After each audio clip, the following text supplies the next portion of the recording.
Selamat pagi Bapak Ibu Saudara yang terkasih dalam Tuhan Yesus Kristus.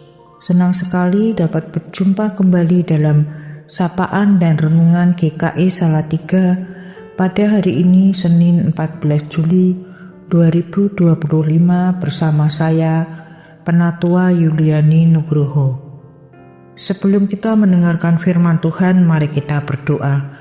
Bapa kami yang bertahta dalam kerajaan surga, terima kasih atas penyertaan-Mu di sepanjang malam hingga pada pagi hari ini.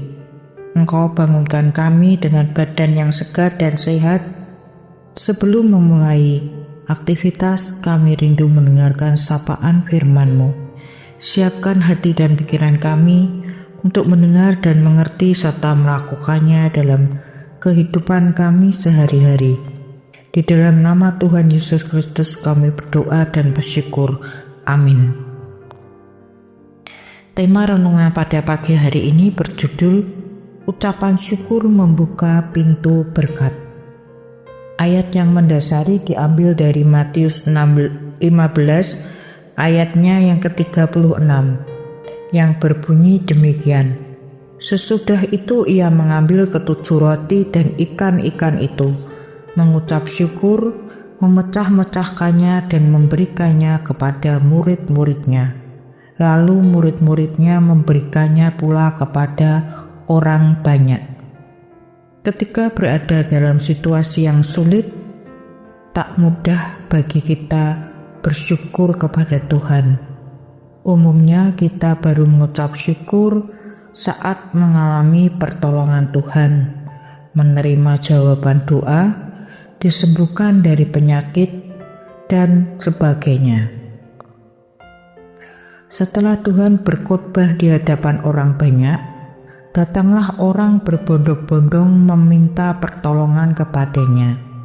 Orang lumpuh, orang timpang, orang buta, orang bisu, dan mereka mengalami kesembuhan. Karena melihat mukjizat yang Tuhan kerjakan, orang-orang pun mengikuti Dia kemanapun Ia pergi.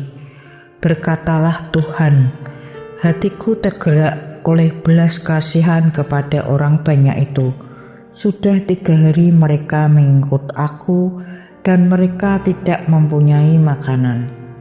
Namun persediaan makanan yang ada hanyalah 7 roti dan beberapa ikan kecil. Sementara jumlah orang yang mengikut Tuhan 4.000 laki-laki, tidak termasuk perempuan dan anak-anak. Sekalipun hanya 7 roti dan beberapa ikan kecil, yang Tuhan lakukan adalah mengucap syukur. Setelah mengucap syukur, Ia memecah-mecah roti dan membagikannya kepada orang banyak itu. Mukjizat terjadi. Semua orang dapat makan sampai kenyang. Bahkan setelah dikumpulkan, potongan-potongan roti bersisa 7 bakul penuh. Dapat dibaca di dalam Matius 15 ayatnya yang ke-37. Jika Tuhan turut bekerja, tidak ada perkara yang mustahil. Apa rahasianya? Ucapan syukur. Mengucap syukur di tengah kemustahilan adalah bentuk penyerahan diri total kepada Tuhan. Artinya kita membiarkan Tuhan bekerja dengan caranya. Kita mengucap syukur karena kita percaya Dia sanggup melakukan segala perkara dari yang tidak ada menjadi ada. Ada sedikit kesaksian seorang ibu yang sudah 3 tahun hidup menjanda karena suaminya telah dipanggil Tuhan. Ibu ini bernama Ibu Ani. Sekarang dia bekerja sebagai asisten rumah tangga. Ibu Ani mempunyai 2 orang anak. Yang bungsu divonis oleh dokter tidak akan berumur panjang karena menderita kelainan usus. Upaya pengobatan sudah dilakukan cukup lama. Uang tabungan, sepeda motor, tanah yang dipunyai telah habis terjual untuk biaya pengobatan. Ibu Ani adalah seorang yang taat kepada Tuhan. Meskipun hidup tidak mudah, Ibu Ani tetap memegang teguh firman Tuhan. Dia tekun berdoa dan bersyukur.